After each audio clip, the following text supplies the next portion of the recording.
Hello and welcome to this Wednesday's morning market briefing. We've got a lot to talk about, but firstly, Apple targets Google staff to build artificial intelligence team, as well as that Elon Musk fires Tesla's entire supercharger team. We've got lots to talk about in the charts. Also, with lots happening with the economic calendar, but we'll come to that near the end, so make sure you stay around so you can see that. Before we get straight into it though, make sure you subscribe. But the first article to talk about is to do with Apple. Now, Apple has now stolen dozens of AI experts from Google's team whilst creating an undisclosed European laboratory in Zurich. This comes in a new effort by Apple to outclass their rivals, who are also competing for first place in the AI revolution.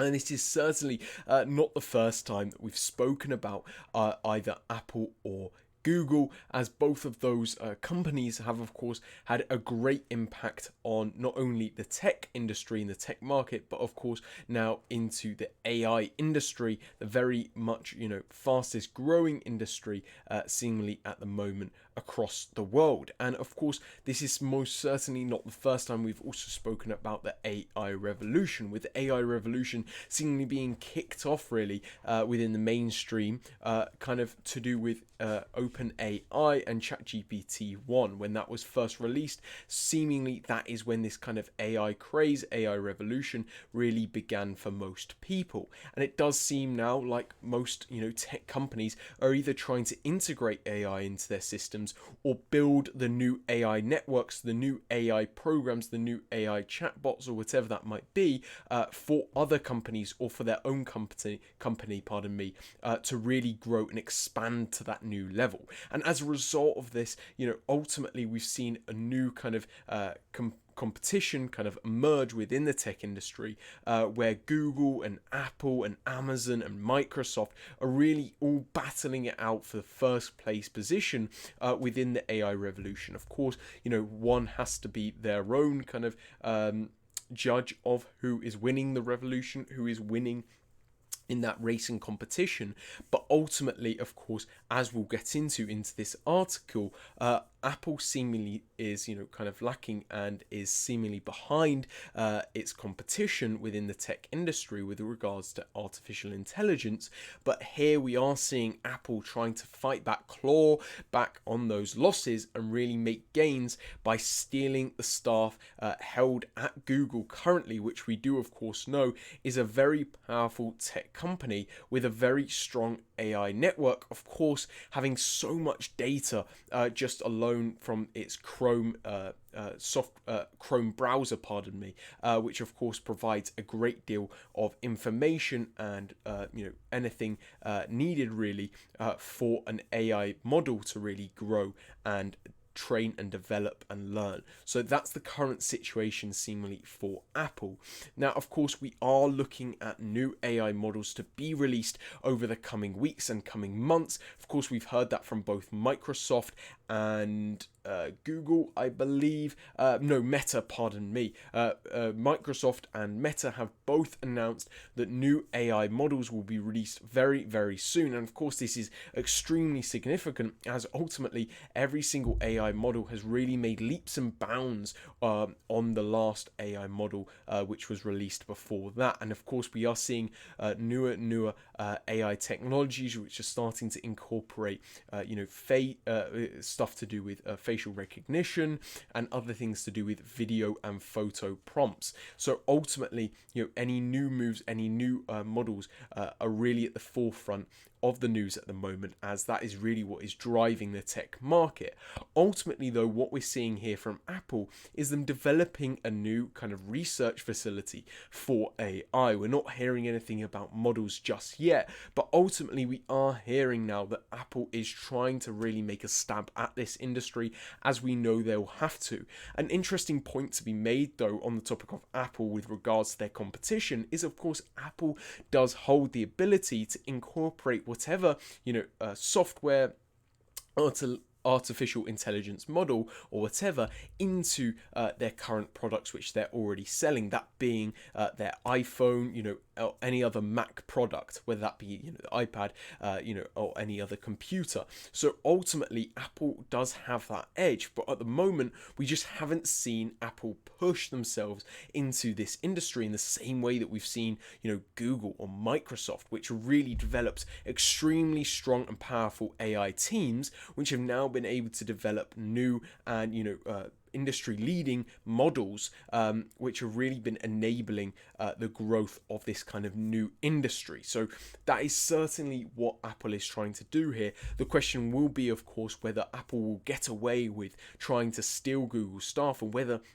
Google staff will even be able to integrate into these new teams, as we do always know that there are kind of those teething issues and growing pains with these new AI teams, as new software developers and that kind of thing, and new execs kind of find their seat in the boardroom. So ultimately this is a very important topic on a very a very important article, on a very important topic, and I think this is something that we're going to be revisiting maybe in a week or month or half a year, when we finally see Apple coming out with their leading industry leading software or model. So that is the key thing to note, with Apple having undertaken an enormous hiring spree over recent years as the company sets its sights on building the biggest and strongest AI learning team. According to the FT, 36 AI specialists have been poached from Google. The majority of Apple's AI team is currently based out of California and Seattle. However, it seems that they're now trying to build a significant outpost in Zurich. Apple in Zurich has also acquired 2 new local AI startups, including a virtual reality startup and also a new image recognition company, which has enabled the new Apple research laboratory to be opened up, which is being called Vision Lab. So a very interesting kind of acquisition there, with 2 new companies being added to Apple's kind of research laboratory as a result of that. Seemingly the laboratory has been focused recently on the more advanced AI models, which utilize text and visual inputs to produce responses to queries, and that of course will be interesting, is very interesting for us when we're looking at the possibility of what Apple might come out with. Interestingly, Apple has been very quiet about their AI plans,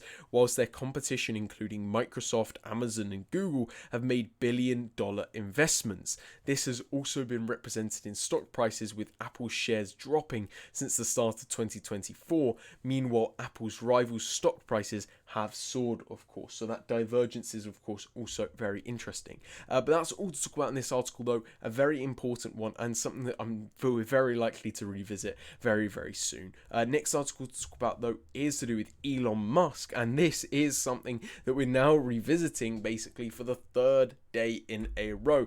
On Monday, of course, I published the weekly market briefing where we were talking about Musk traveling to China to meet with the second most important premier of China, and then yesterday we spoke about the new deal to do with AI software for Teslas within China. And now today we're talking about Elon Musk firing Tesla's entire supercharger team. So we really are on this Tesla spree at the moment, but of course we can't help it when there's so much happening to do with Tesla and Elon Musk at the moment, as of course Tesla is under a great deal of pressure, or at least Musk is under a great deal of pressure, as Tesla does struggle to keep up with competition found of course in China, as the entire global EV market does take a downturn. Now Elon Musk has now shut down the part of Tesla that runs Tesla's supercharger business. This comes in a significant move, with 2 senior execs being laid off, including hundreds more staff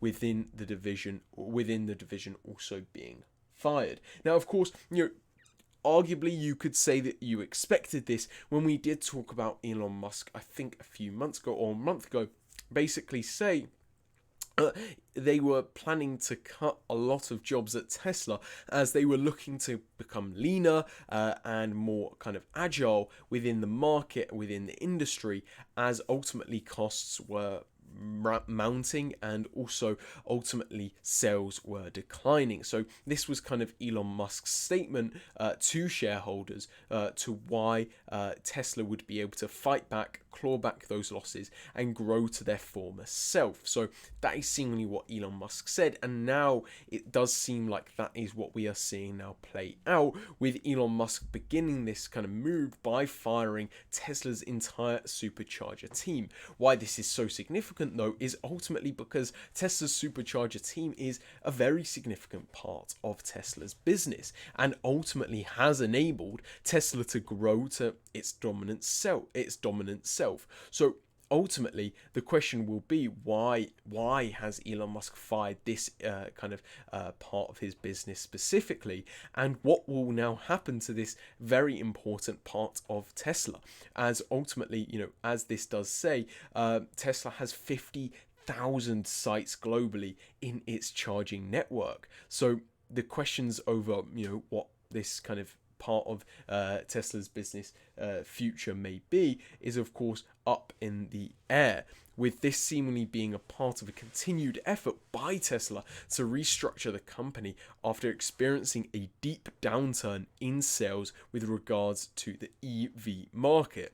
Tesla's supercharger system is one of the largest charging networks in the world and has largely aided Tesla in achieving super status in the EV scene. Seemingly, therefore, the supercharger operation will continue, but ultimately the future of this part of the business does not look bright. It seems that the entire public policy unit will also be disbanded, with Tesla not responding to the FT's request for comment. This large move, obviously does come after Elon Musk already announced last month that he had planned to cut more than 10% of jobs from the company, that being 14,000 jobs, of course. The decision, however, took staff by surprise, with the employees not expecting the move at all. So, a very interesting article here as we continue this kind of Tesla streak that we've been on, or Elon Musk streak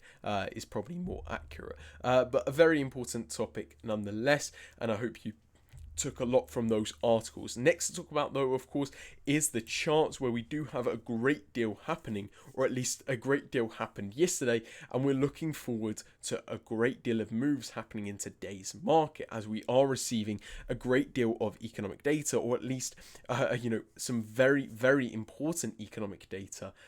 Maybe not a lot, but a very important data nonetheless. Now, firstly, we are talking, of course, about the US 30, more broadly the US indices as a whole, where on the Dow Jones we really are seeing on the Dow Jones, we really are seeing price sell off and swing to the downside as price does move lower. Now, what we were saying at the start of the week, of course, was that price was kind of stagnating out just below this key area of liquidity, which price had reacted to before. And so we had noted that, of course, there was the possibility of price once again making its way back up there, reacting to that area of liquidity and selling off, or in fact, depending on this week's data, economic decisions, that kind of thing, economic news, ultimately, that's why we were kind of seeing this consolidation. We were expecting that data that does come out this week to then either push price above or cause price to react to that liquidity and sell off to the downside.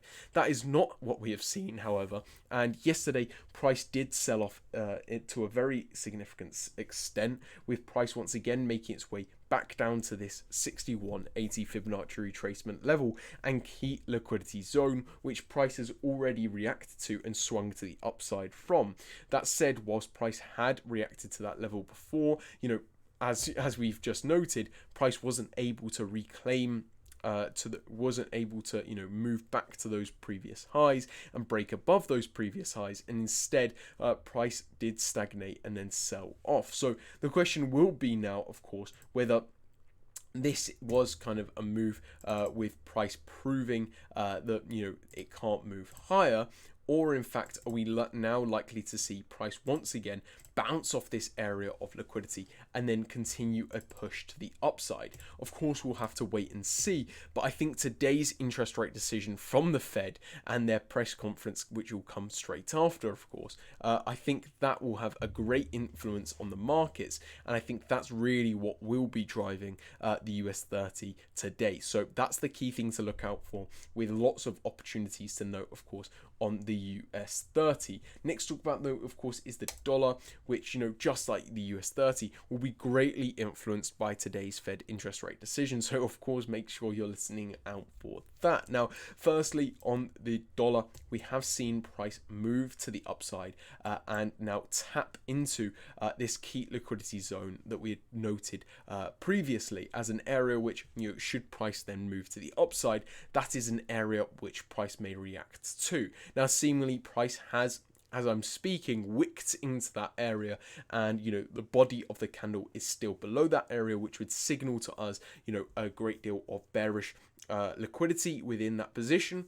But ultimately, we'll have to wait and see. But as I've just said, just like on the US 30, the Fed's interest rate decision will have such an impact on the dollar today, and really be the reason why either the dollar sells off from this area of liquidity or finds the momentum to break above it. So that is the key thing to once again note. Now, on Euro USD, price has seemingly not moved much despite such a great deal of Eurozone and German and European data as a whole coming out yesterday. Of course, we did receive, I believe, a Eurozone inflation rate, as well as the German unemployment rate figure, all yesterday, as well as some other Eurozone data. And despite that, however, prices only moved slightly to the downside, nonetheless, but ultimately not as much as one might expect usually from such significant data. That said, you could explain that just by the fact that we are receiving the Fed's interest rate decision, and the Euro USD also depends on that or is influenced by that. So that's possibly why we're not seeing so much movement. But just as I've said on the dollar, the Fed's interest rate decision will play a great deal into where Euro USD does go over the rest of today. Now, where price is currently is kind of just sitting on top of these previous wicks and bodies, so not that key of not strong liquidity, which price is currently sitting on, but arguably you could say this is somewhat of an area of liquidity which price may find those bullish orders to move higher from, but definitely keep your eyes on Euro USD today, as the data that we are receiving will have a great impact on Euro USD. Next, talk about those pound yen, where we can't say much has really happened. Price has really just stagnated, consolidated, and this is of course following a great deal of volatility over recent days, or at least over last week and the start of this week. So some lack of volatility of course can be expected, but of course price is just in such like an uncharted territory at the moment. It's hard to really understand where price could then head to. Next, talk about those Bitcoin, which sold off significantly yesterday, with price now breaching below that $60,000 Bitcoin mark for the first time really since, well, arguably you could say that it did breach not too long ago on the 18th of April, but we've breached below that level, and we haven't breached below such levels since, of course, the start of March or end of February. So, we've reclaimed a great deal of gains previously made over recent weeks and months.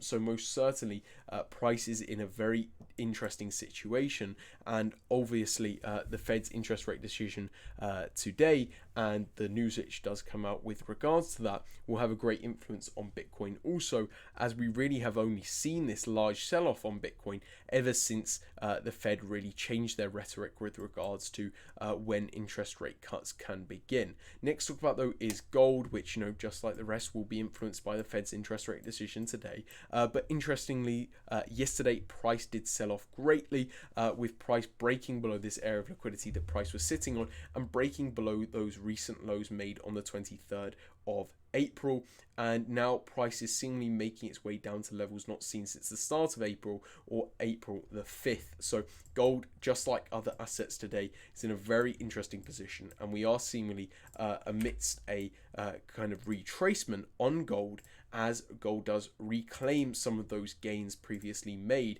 over the past few bullish months, and currently we are sitting just on that 50% Fibonacci retracement level. So should price react to that today, we'll understand why. Lastly to talk about though is of course oil. Not much can be said apart from the fact that oil has now dipped back down to this area of liquidity. You know, it's not that significant of an area of liquidity, but one could still argue it's an area of liquidity nonetheless, and seemingly prices reacting to it accordingly. That's all to talk about on the charts though. Lastly to talk about, of course, is the economic calendar, where we're getting some very important data today, so lots to listen out for. Firstly, we will be getting the British housing prices figure, followed by the British manufacturing figure, followed by that across the pond we're getting the US mortgage applications figure, as well as the Bank of Canada's governor's speech, so a very important speech to listen out for. Followed by that though, we will be receiving the US and Canadian manufacturing figure, and lastly and most importantly, we will be getting the Fed's interest rate decision as well as their press conference, which of course, as I've mentioned many times in the charts section of this video, will have a great impact on the market. So make sure you're listening out for that and looking out for any news to do with the Fed and that kind of thing. That's all to talk about on the economic calendar though. We've covered lots in the articles, lots in the charts, and lots in the economic calendar. Hope you have a great trading day, but that's all from us at Wildwood Capital. Have a great one. See you later. Bye.